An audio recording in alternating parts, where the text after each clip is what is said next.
Oto Thrustmaster T-Chrono Paddles, czyli wymienne łopatki do zmiany biegów, które są stworzone dla kierownicy Thrustmaster SF1000. Kosztują one około 300 zł, są wykonane w całości z aluminium, tak samo jak łopatki, które mamy dołączone do naszej kierownicy. Dodatkowo są solidne, lekkie i bardzo czułe i mają bardzo krótki czas reakcji, który wynosi mniej niż 5 milisekund. Podobnie jak łopatki, które mamy razem z naszą kierownicą, mają układ push-pull i tak te łopatki są na oficjalnej licencji firmy Ferrari. Jednak tu jest pewna różnica, jeśli chodzi o łopatki, które mamy dołączone do naszej kierownicy, a T-Chrono Paddles, ponieważ łopatki dołączone do naszej kierownicy mają magnetyczne elementy, natomiast T-Chrono Paddles mają przełączniki z pozłacanymi srebrnymi stykami, które zapewniają mały opór styku. I dzięki tej różnicy są również bardzo ciche. Ok, tak więc tak prezentuje się pudełko. Oczywiście możemy zobaczyć, jak wygląda nasz produkt, logo oficjalnej licencji.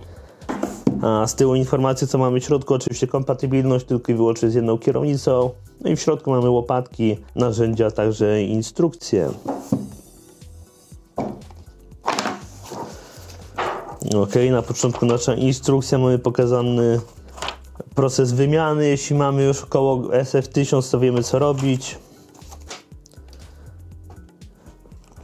A tutaj mamy nasze T-Chrono Paddles. I oczywiście narzędzia. Po co? Tak prezentują się standardowe magnetyczne łopatki, które są dołączone do naszej kierownicy. I tak też one hałasują. Ich wymianę możemy przeprowadzić w kilku krokach. Krok pierwszy, odkręcamy. Krok drugi, wyciągamy. Dołączone śruby są takiej samej długości jak te, które mieliśmy w pudełku razem z naszą kierownicą, tak więc krok trzeci, montujemy.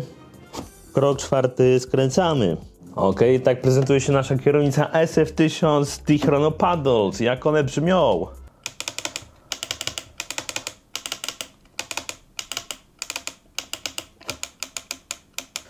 Moje jedyne pytanie, dlaczego te łopatki nie są dołączone od razu z naszą kierownicą, tylko musimy je kupować osobno. I tutaj osobiście mówiąc, wolałbym dopłacić te 100-150 zł więcej i mieć o wiele lepsze i ciszsze łopatki niż te, które mamy od razu w zestawie z naszą kierownicą. Ale to jest tylko moje zdanie. Jeśli podobał się ten film, nie zapomnij kliknąć kciuka w górę, a także zasubskrybować kanał Moto Games TV.